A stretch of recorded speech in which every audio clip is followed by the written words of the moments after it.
Hello, everybody. Wow, welcome to podcast number 8. Yes, we're growing slowly. I'm Bridget. I'm Dana, and today's topic is how to find business opportunities, how Getting to clients, getting Yes. opportunities in the most effective way without being too expensive. Because Yes. we just, in the previous session, we covered budgeting and spending, and so this is about getting your clients in the most affordable way. Yes, because as we spoke about before, there's so many type of activities you can do, but the cost will be low. Yeah. Not everything you need to do, you need to pay for some companies lots of money for them to give you some business opportunities or whatsoever.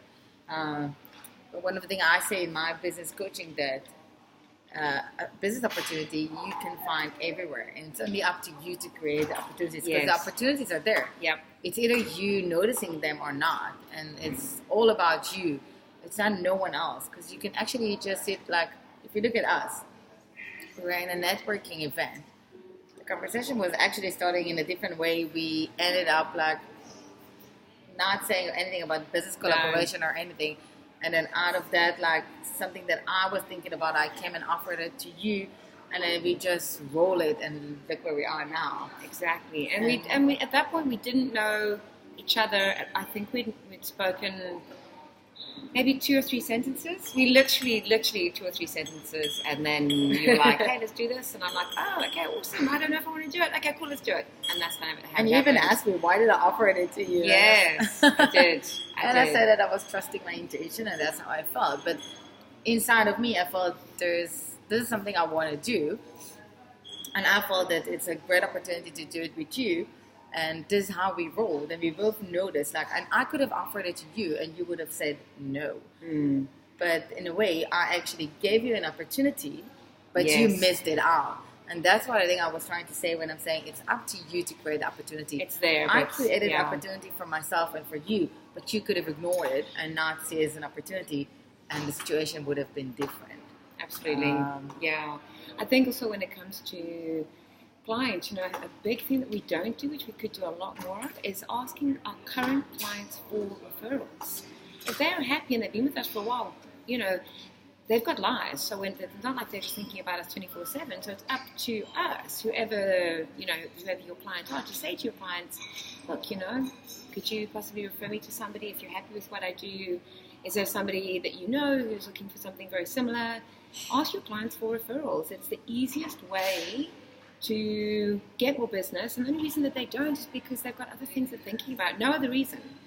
So I think, like, when you look at a business, and this is one of the things I'm really trying to teach my clients, you need to, when you search for business opportunities, you need to look at, like, on your current clients, what you can do with them. Because if you already got clients, you already invested the money, the time, and the effort to get them in the first place. So yes. why do you want to spend that money again instead of using something that you already paid for, that you're already using? Yes. And there's so many things that you can do with your current clients.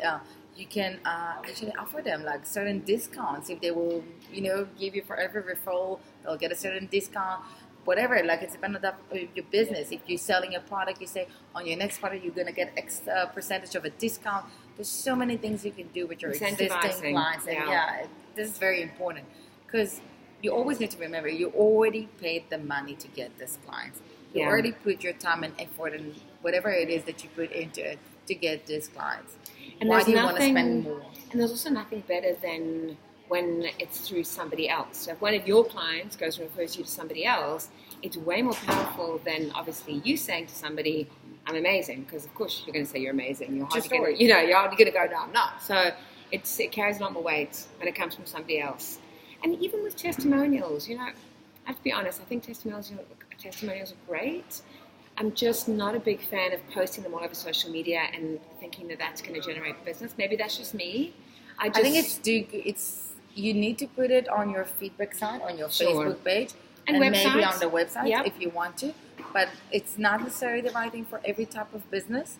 Let's say if you sell food and everything, yes, you want people to post on your page. Yes, you want them to share the feedback, because people want to know, like, wow, what is it's? Because sometimes a lot of time food can look bad on the pictures, or food can be looking good on the picture, does but it doesn't depend. say anything about the taste. And you want other people to say yes, no, I It was like it or not. mind-blowing. If Yeah. you're buying a product, so if you look even today on applications like, let's say, Wish, when you buy a certain type of clothing, right, you can put pictures of not only how it looks on the model, but also how it looks on the actual people that buy it. And that's eventually what I want to see.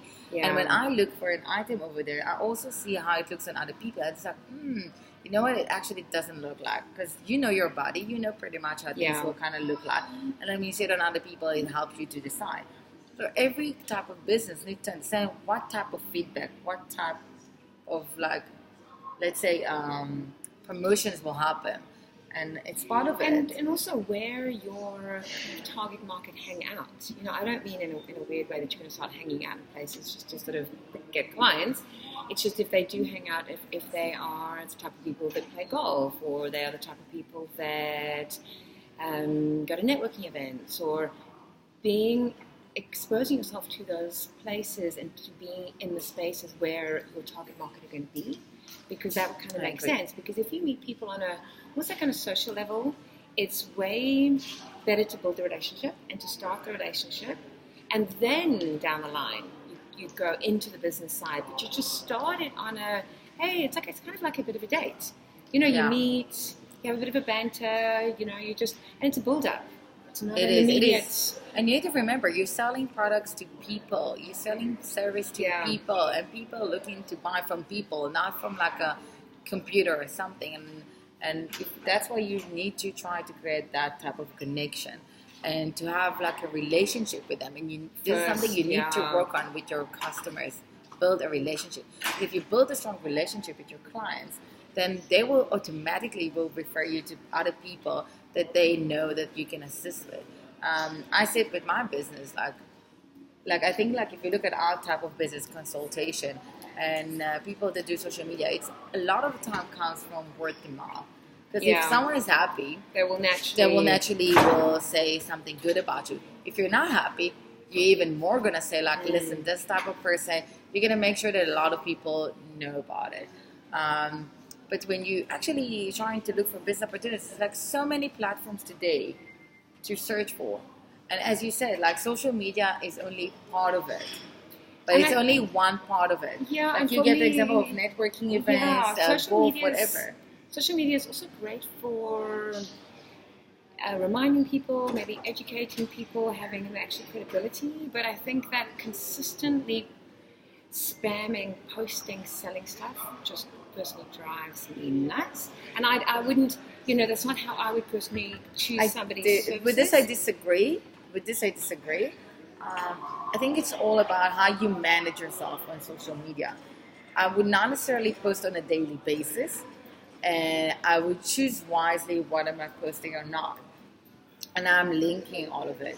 But let's say if you got specific days that you can do something on it and get some more opportunities. So even if it's me, like if let's say I'm posting on a Monday, Wednesday, and Friday, but there's some event this month on a Thursday.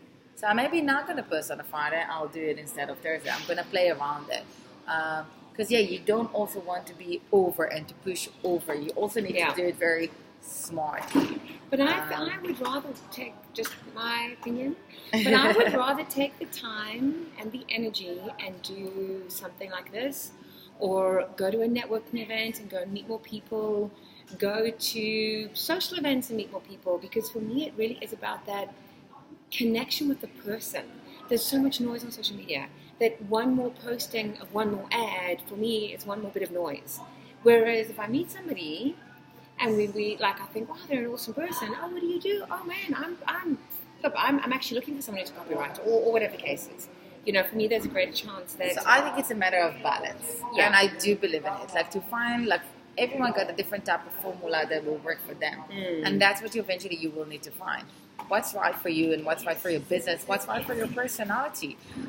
If you're that type of a person that you need to be most of the time in front of a computer because you're not good at networking, so let's say 80% of your time on social media, but still find 20% to push yourself outside of your comfort zone and do things outside. Yes. So I'm not saying do only that, because you need to push yourself, but find a balance. Yeah. So like I will do on my business, for example, I'll